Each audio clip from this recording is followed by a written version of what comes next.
Good evening once again. अब हम दूसरा सेट जो आज मैंने आपको दिया था उसको सोल्व करने जा रहे हैं। पहला उम्मीद करता हूँ कि आपको ठीक से समझ आ गया होगा। और जो सेकंड आपको मैंने पजल दी थी वो काफी लंबी पजल है, एक्चुअली बहुत लंबी है। और सिटिंग अरेंजमेंट भी उसमें क्या क्या दिए अपन देख लेते हैं। 10 विद्यार्थी हैं, 10 ही शहर है, 2 पंक्तियां दी गई है। पहली पंक्ति में बैठे व्यक्तियों का मुख उत्तर की ओर है। तो पहली पंक्ति में बैठे व्यक्तियों का मुख उत्तर की ओर है, दूसरी पंक्ति में बैठे व्यक्तियों का मुख दक्षिण की ओर है। अगेन लेफ्ट राइट आपको क्लियर है, ये लेफ्ट है ये राइट है। लेफ्ट राइट इसका विशेष रूप से ध्यान रखना होता है। ये बिगिनर्स के लिए एक्चुअली इंडिकेशन मार्किंग जो होती है, अगर आप बिगिनर नहीं है, प्रैक्टिस अच्छी हो चुकी है, आपका इन इंडिकेशन मार्किंग के बिना काम चल रहा है, तो ये अच्छी बात है। लेकिन जो बिगिनर है वो इस बात का जरूर ध्यान रखें। फिर इनके कुछ परसेंटेज भी दिए गए। तो पजल कई मायनों में बड़े काम की है। एक तो 10 लोग हैं, 10 में से कौन 5 कौन सी लाइन में, ये भी हमें ही पता लगाना है। नामों का अरेंजमेंट करना है, उनके शहरों का अरेंजमेंट करना है, उनके परसेंटेज का भी अरेंजमेंट करना है। तो काफी घुमा फिरा करके चीजें आपको दी गई है। अब हम पजल सोल्व करना शुरू करते हैं। एक एक पॉइंट को बहुत ध्यान से आप समझेंगे। इंफॉर्मेशन दो ही प्रकार की होंगी। एक तो वो जो हम जिसे हम इंटरनल इंफॉर्मेशन कहते हैं। इंटरनल इस स्ट्रक्चर में एग्जैक्ट लोकेशन कहाँ आ रही है वो रखी जा सकती है, उसे इंटरनल कहेंगे। और एक्सटर्नल वो होंगी जो हम नहीं बता सकते कि इसमें कहाँ आएंगी, तो उसको अपन एक्सटर्नली रख देंगे। ये बट रखेंगे सिस्टमेटिक। अब सबसे पहले क्या लिखा हुआ है देखो, वह व्यक्ति जो रांची से संबंधित है वह मंजू है। सॉरी, यहां से नहीं, यहां से पढ़ना है। वह व्यक्ति जिसके 74% अंक है वह मुंबई से संबंधित व्यक्ति के दाएं से दूसरे व्यक्ति के सामने बैठे। बड़ी घुमा फिरा के चीजें दे दी आपको। इसे हम यहां कहां रखें हम नहीं जानते। भी मुंबई से संबंधित व्यक्ति के दाएं दूसरे व्यक्ति के सामने बिठाना है 74% वाले। तो मुंबई नॉर्थ फेसिंग है कि साउथ फेसिंग है हम नहीं जानते, क्योंकि इसका तो इफेक्ट आएगा पजल में। Point clear. हमने मुंबई को यहां बिठा दिया, कल को नॉर्थ फेसिंग में वो हुआ ही नहीं या साउथ फेसिंग में नहीं हुआ, दिक्कत हो जाएगी। तो इसका मतलब इसको साइड में लिख के छोड़ देते हैं। पहली इंफॉर्मेशन, मुंबई से संबंधित व्यक्ति के दाएं दूसरे व्यक्ति के ठीक सामने बैठा है 74% वाला। तो ये बात मुंबई से संबंधित व्यक्ति के संदर्भ में दी गई है। मुंबई वाले के दाएं दूसरे के सामने 74% वाला। सेकंड इंफॉर्मेशन, वह व्यक्ति जो चेन्नई से संबंधित है वह पटना से संबंधित व्यक्ति के बाएं से दूसरे स्थान वाले व्यक्ति के सामने बैठा है। व्यक्ति ही इंफॉर्मेशन हो गई। ये भी इसमें भी हम ये नहीं बता सकते कि कौन सी लाइन में आएंगे कौन सी में नहीं। घबराने की जरूरत नहीं है, बिल्कुल चिंतित होने की जरूरत नहीं है। आप जानते हैं कि इंटरनल इंफॉर्मेशन नहीं है, इसको एक्सटर्नल में रख दो। क्लियर। बट रखना ठीक से है, ऐसा नहीं कि कुछ भी अपनी तरफ से लिख के छोड़ दिया। क्या दिया है, वह व्यक्ति जो चेन्नई से संबंधित है वह पटना से संबंधित व्यक्ति के बाएं से दूसरे, पटना वाले व्यक्ति के लेफ्ट साइड में दूसरे व्यक्ति के ठीक सामने बैठा है चेन्नई वाला व्यक्ति। तो थोड़ा अलग अलग कर देता हूं मैं ताकि आपको बाद में कंफ्यूजन न हो। उसके बाद वह व्यक्ति जो रांची से संबंधित है वह मंजू है और जो आकांक्षा के दाएं से तीसरे स्थान पर बैठी है। अब हमें मालूम नहीं है भी आकांक्षा कौन सी लाइन में, तो अगेन इसको इधर ही लिख देते हैं। आकांक्षा के दाएं तीसरे स्थान पर, आकांक्षा के दाएं तीसरे स्थान पर मंजू है। ये कहां से संबंधित है, ये रांची से। क्या ये पॉइंट समझ आ गया आपको। इसके बाद वह व्यक्ति जिसे 78% अंक प्राप्त हुए हैं वह उस व्यक्ति के सामने बैठे व्यक्ति का निकटतम पड़ोसी है जिसके 68% है। अगेन वैसी इंफॉर्मेशन है, अगेन घबराना नहीं है। अगेन आपको अपनी जानकारियों को सटीक तरीके से लिखना है। लिखने में मैंने क्या बोला, 5 सेकंड 6 सेकंड 7 सेकंड 8 सेकंड, लिखना सही सही है, ठीक है ना। लिखने में कमांड करो बस। तो वह, और अलर्ट रहना कि कहीं कोई इंटरनल इंफॉर्मेशन तो नहीं आ गई। जैसे 3 नंबर इंफॉर्मेशन काफी जगह कवर कर रही है। देखो 1 2 3 4, 4 स्पेस कवर कर लिए इसने। तो 4 अगर कवर कर लिए, 5 टोटल लिए, तो ये काफी इंपॉर्टेंट इंफॉर्मेशन हुई। आप चाहें तो पजल यहां से शुरू कर सकते हैं सोल्व करना, बट मैं नहीं चाहता कि आपको ऐसे रास्ते बताऊं जिसमें कहीं ना कहीं जाके आप अटकते रहे। थोड़े सटीक तरीकों से चलते हैं अपन। वह उस व्यक्ति के सामने 78% वाला उस व्यक्ति के सामने बैठे व्यक्ति का निकटतम पड़ोसी है जिसके 68% है।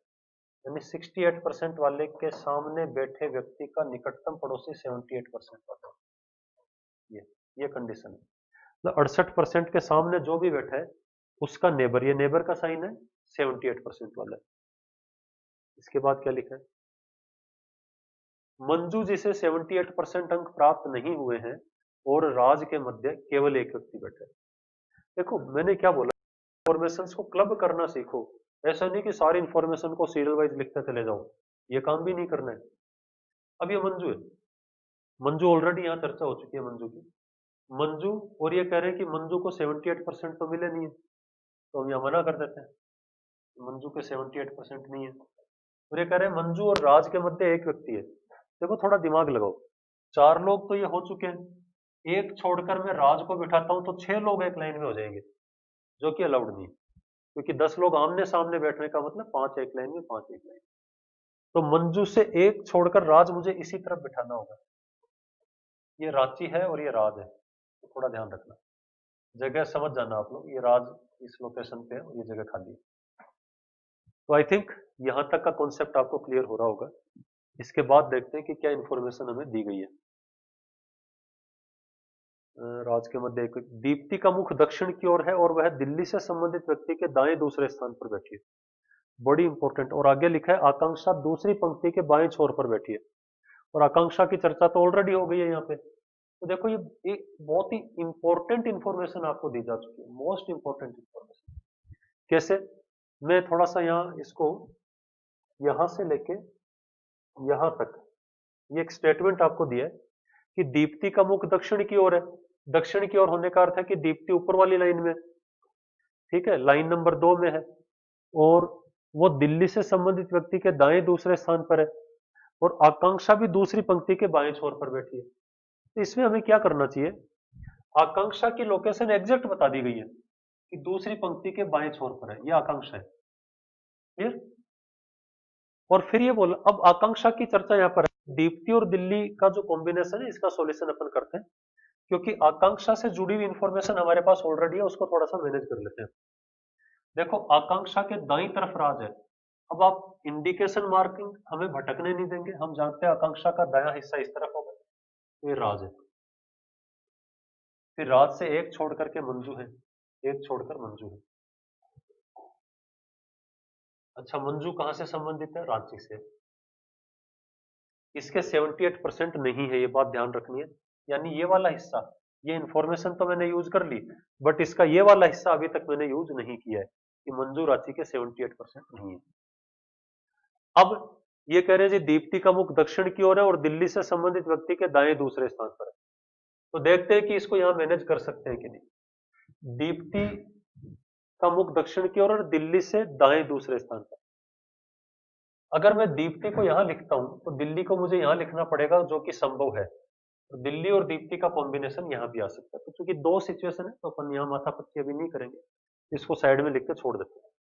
5 नंबर इंफॉर्मेशन, दीप्ति का मुख दक्षिण की ओर है। अब ये पता है कि हमें ऊपर वाली लाइन में है ये, तो आप इसको उसी हिसाब से लिखना।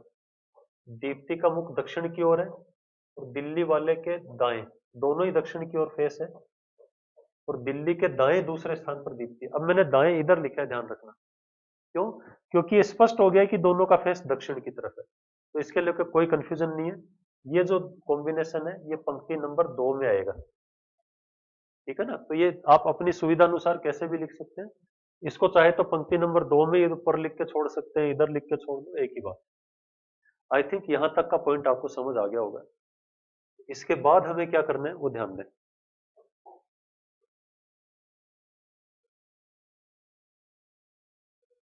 यहां तक हो गया था ये। इसके बाद वह व्यक्ति जो लखनऊ से संबंधित है, वह व्यक्ति दूसरी पंक्ति के ठीक मध्य में बैठा है। देखो लखनऊ वाला यहां बैठा है। अब चूंकि लखनऊ वाला यहां बैठा है तो आई थिंक ये पॉइंट अब क्लियर हो गया, दीप्ति और दिल्ली वाला। कैसे क्लियर हो गया? थोड़ा दिमाग लगाना। मैं दीप्ति को यहाँ बैठा के दिल्ली यहाँ लिख ही नहीं सकता, यहाँ लखनऊ है, तो दीप्ति के लिए एक ही जगह बची और दिल्ली के लिए एक ही जगह बची। इट मीन्स ये वाली इंफॉर्मेशन भी मैंने काम में ले ली। जो इंफॉर्मेशन हम काम में लेते जाएं उसको क्रॉस करना नहीं भूलें, क्योंकि ये सिस्टमेटिक तरीका होता है पजल का।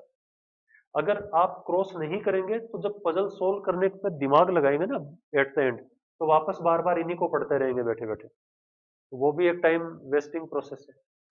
तो आई थिंक यहां तक का पॉइंट आपको क्लियर हो गया होगा। इसके बाद क्या लिखा हुआ है? ठीक, मध्य में बैठे, यहां तक हो गया। वह व्यक्ति जिसके सबसे अधिक प्रतिशत अंक आए हैं वह रोशन के विकर्णवत विपरीत बैठा है। अब रोशन और हाईएस्ट परसेंटेज की यहाँ चर्चा नहीं है। हाईएस्ट परसेंटेज कितने बन रहे हैं? ये बन रहे हैं 92%। ठीक है ना? तो मैं बुकलेट में देख लेता हूँ इसको नीचे करने की बजाय। तो रोशन और 92% ऑपोजिट बैठे हैं, तो 6 नंबर ले लेते हैं। कैसे बैठे हैं? Diagonally opposite. तो डायगनली ऑपोजिट का साइन हो गया। लिख दो, ज्यादा तनाव मत लो कि भी कहां लिखे कहां नहीं, इधर साइड में लिख के छोड़। स्लाइड दिमाग लगाते हुए चलना है। स्लाइड का मतलब इंटरनल इंफॉर्मेशन कौन कौन है। ज्यादा दिमाग लगाने का काम तो तब होगा जब सारे आंकड़े हम लिख चुके होंगे। अब इसके बाद हम किसको लिखें, कहां पहुंच गए देखें। हो गया है तक। सागर को 69% अंक प्राप्त हुए हैं। ठीक है, सागर को 69% अंक प्राप्त हुए हैं। देख लो ऑलरेडी सागर की कहीं चर्चा तो नहीं है ना? नहीं है। तो यहां मैं लिखना शुरू कर रहा हूं 7 नंबर, सागर के 69%। ठीक है, इसके बाद लिखा है वह व्यक्ति जो लखनऊ से संबंधित व्यक्ति के ठीक दाएं बैठा है वह ब्रजेश के सामने बैठा है। लखनऊ वाला तो ये रहा, ऑलरेडी लिखा हुआ है, तो ये एक इंटरनल इंफॉर्मेशन हुई। लखनऊ वाले व्यक्ति के कहाँ गया, तो बार बार ये देखना पड़ता है कहाँ गया। हाँ, वह व्यक्ति जो लखनऊ से संबंधित व्यक्ति के ठीक दाएं बैठा है। लखनऊ के ठीक दाएं तो रांची है, और वह ब्रजेश के सामने है, तो ब्रजेश यहाँ पर आ जाएगा। क्या पॉइंट क्लियर हुआ? ये तो एक इंटरनल इंफॉर्मेशन हुई। फिर लिखा है ब्रजेश और अंकुर के बीच में केवल एक व्यक्ति बैठा है। तो ब्रजेश और अंकुर के बीच में एक ही व्यक्ति है, तो नेचुरल सी बात है अंकुर में यहाँ लिखा। क्या ये पॉइंट समझ आ रहे हैं? बात क्लियर है? ज्यादा मुश्किल नहीं है समझना। इसके बाद लिखा हुआ है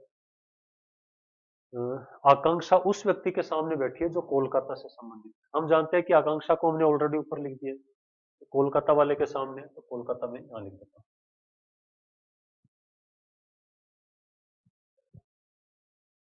और जो पंक्ति के अंतिम छोर पर बैठा है, तो कोलकाता वाला तो अंतिम छोर पर बाय डिफॉल्ट आ ही गया, इनको ये बताने की जरूरत भी नहीं थी। फिर इसके बाद है सागर कोलकाता से संबंधित व्यक्ति के बाएं दूसरे स्थान पर बैठा है।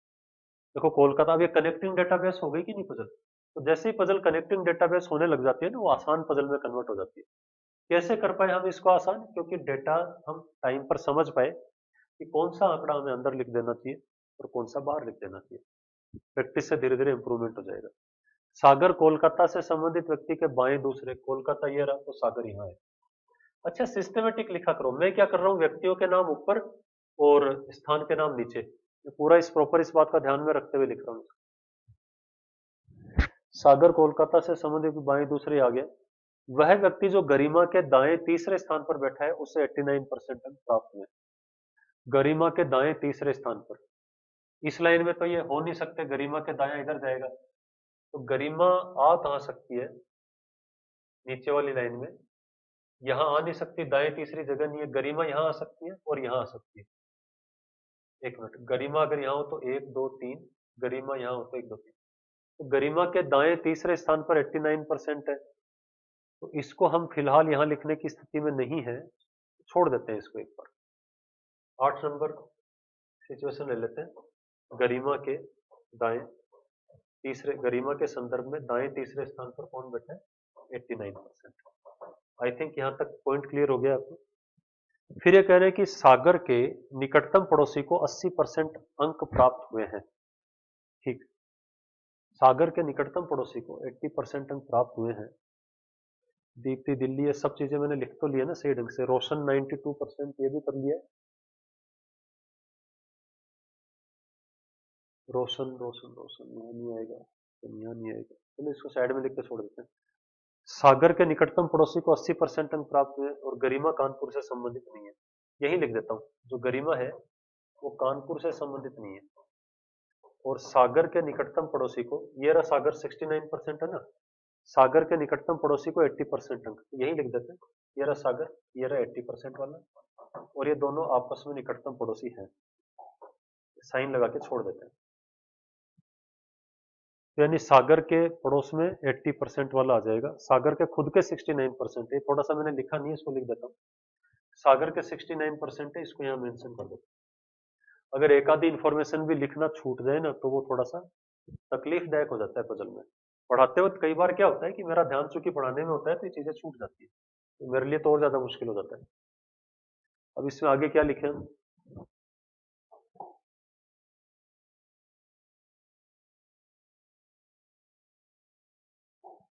गरिमा कानपुर से संबंधित नहीं है, वो मैंने लिख लिया है यहाँ पे। विधि जो कोलकाता से संबंधित नहीं है, वह रोशन के डायगनली ऑपोजिट बैठी है। विधि कोलकाता से संबंधित, यानी विधि और रोशन विकर्णवत है, यहाँ तो आ नहीं सकते दो लोग, क्योंकि आकांक्षा है, आएंगे तो इसी लाइन में। तो विधि कोलकाता से संबंधित नहीं है, इसका मतलब विधि यहाँ जाएगी। रोशन के डायगनली ऑपोजिट है, तो रोशन यहाँ आएगा। Is it clear? इनसे जुड़ी हुई और कोई इंफॉर्मेशन हो तो देख लिया करो। ये देखो, रोशन के डायगनली ऑपोजिट 92% है, तो 92% में यहाँ लिख देता हूँ। मैं एक बार यहाँ लिख रहा हूँ, देख लेता हूँ आपकी स्क्रीन में ये आ रहा है कि नहीं आ रहा है। ठीक है, मैनेज किया जा सकता है, आपकी स्क्रीन में ये आ रहा है, पूरा पूरा ही आ रहा है एक्चुअली। तो अपन ने ये इन्फॉर्मेशन भी काम में ले ली है। इसके बाद क्या दिया है, यहां तक पढ़ लिया अपन ने। दीप्ति का कोई एक निकटतम पड़ोसी पुणे से संबंधित व्यक्ति के सामने बैठा है। देखो यार, दीप्ति, ये दीप्ति है यहाँ पे। दीप्ति का कोई एक पड़ोसी ऐसा है जो पुणे से संबंधित व्यक्ति के सामने है। अब पुणे कहां पर आएगा? दीप्ति का कोई एक पड़ोसी पुणे के सामने है, तो या तो मंजू पुणे के सामने है या राज पुणे के सामने है। तो पुणे, इसका मतलब आप चाहे तो यही लिख के छोड़ लो कि पुणे या तो यहां आएगा या फिर यहां आएगा। एक तरह से ये 9 नंबर इंफॉर्मेशन में कह सकता हूं, इसको 10 कर लेते हैं। क्या ये बात आ रही है समझ में? थोड़ा सा हेल्प करता है कि अब पजल सोल्व होने वाली है, होने वाली का मतलब अधिकतर इंफॉर्मेशन कंप्लीट हो गई है, तो ये मैनेजमेंट आप कर सकते हैं यहाँ पे। इसके बाद क्या लिखा है? वह व्यक्ति जिसको सबसे कम अंक प्राप्त हुए हैं, वह चेन्नई से संबंधित व्यक्ति के विपरीत बैठे। तो सबसे कम अंक है कितने?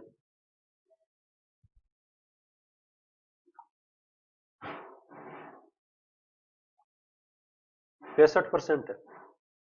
सबसे कम है 65%, और वो चेन्नई के सामने है, तो इनकी चर्चा यहाँ कहीं है कि नहीं? ये रहा चेन्नई, ये रहा देखो, चेन्नई के सामने कौन आ जाएगा?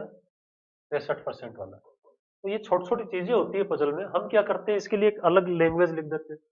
तो सावधानियां क्या करना है आपको, कि कोई इंफॉर्मेशन क्लब की जा सके तो उसको तुरंत क्लब करना है, सबसे पहली चीज। लगता है कि वो इंटरनल इंफॉर्मेशन है तो उसको इंटरनली जरूर लिखना है। स्लाइट दिमाग लगाने से इंटरनल पता लग जाता है। बाकी सारा दिमाग बचा खुचा जो हम लगाएंगे, सारी चीजें मैनेज होने के बाद, सारी पजल की लाइनें मैनेज होंगी। इसके बाद वह व्यक्ति जो मुंबई से संबंधित है, वह रांची से संबंधित व्यक्ति के सामने बैठा है। देख लेते हैं, रांची की ऑलरेडी चर्चा हो चुकी है। देखो ये रहा रांची, रांची जो है वो मुंबई वाले के सामने है, मुंबई मैंने यहाँ लिख दिया। अब ये इंफॉर्मेशन यहाँ काम आ गई। देखो, पुणे या तो यहाँ आएगा या यहाँ आएगा, तो यहाँ कट हो गया, पुणे को मुझे यहाँ लिखना ही पड़ेगा। क्या पॉइंट क्लियर है? ठीक है। इसके बाद देखते हैं, वह व्यक्ति जो कोलकाता से संबंधित व्यक्ति के सामने बैठा है, उसे 72% अंक प्राप्त हुआ। इसके 72% आ जाएंगे। ये कोलकाता है ना, इसके सामने 72%।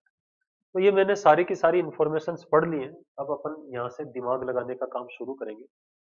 और दिमाग लगाते वक्त हमें क्या करना चाहिए, कि जो कनेक्टिंग डेटाबेस आपको दिख रही है, लग रहा है कि हाँ इससे कनेक्ट हम इसको कर पा रहे हैं, उसको पहले लिखना है। क्लियर?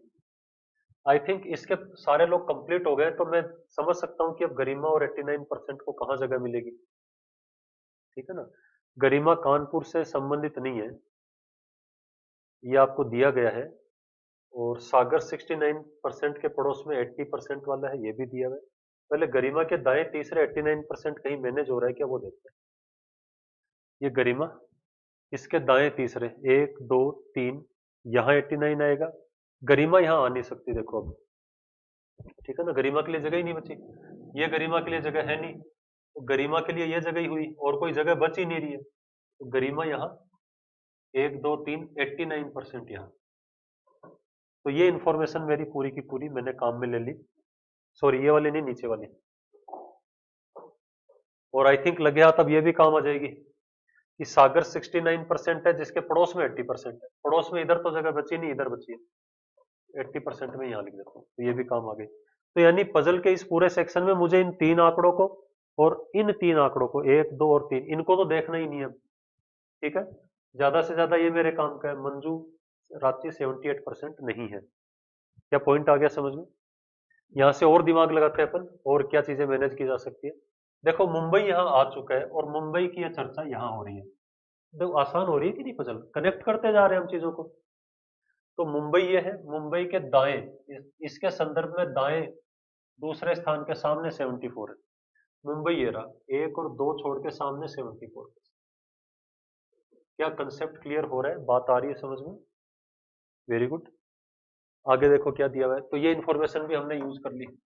अब 2 ही बची है, एक तो चेन्नई 65% पटना, ठीक है, और एक बची 68% और 78।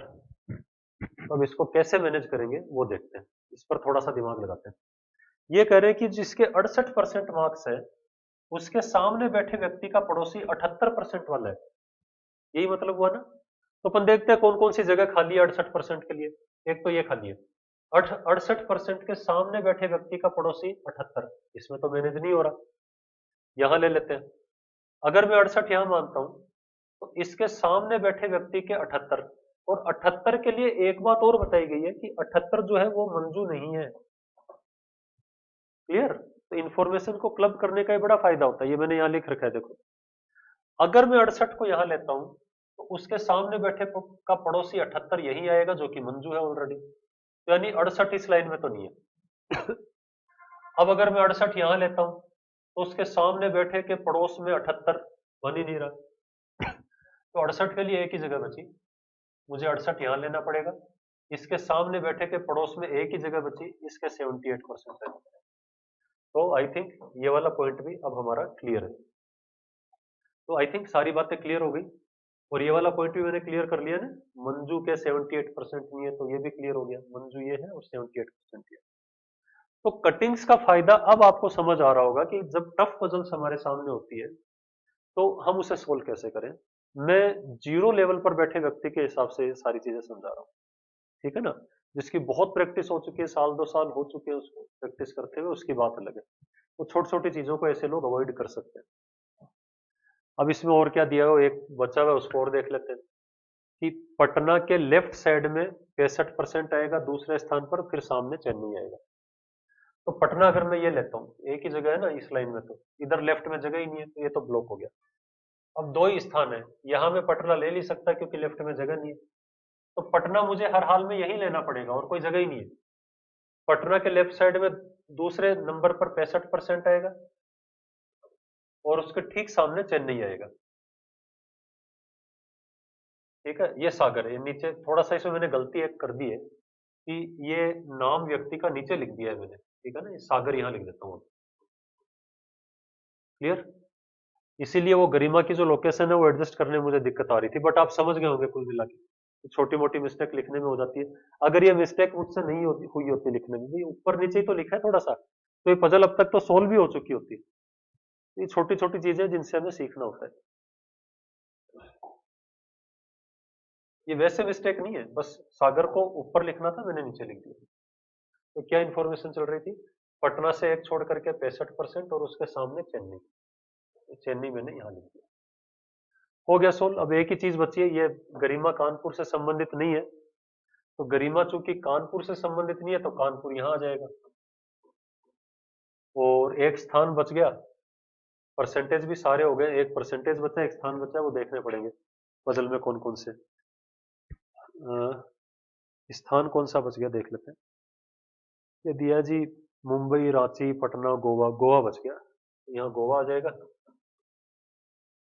ठीक है, और एक परसेंटेज बच गया, 89, 74, 65, 85, आई थिंक 85 बच गया, 85 यहाँ पे।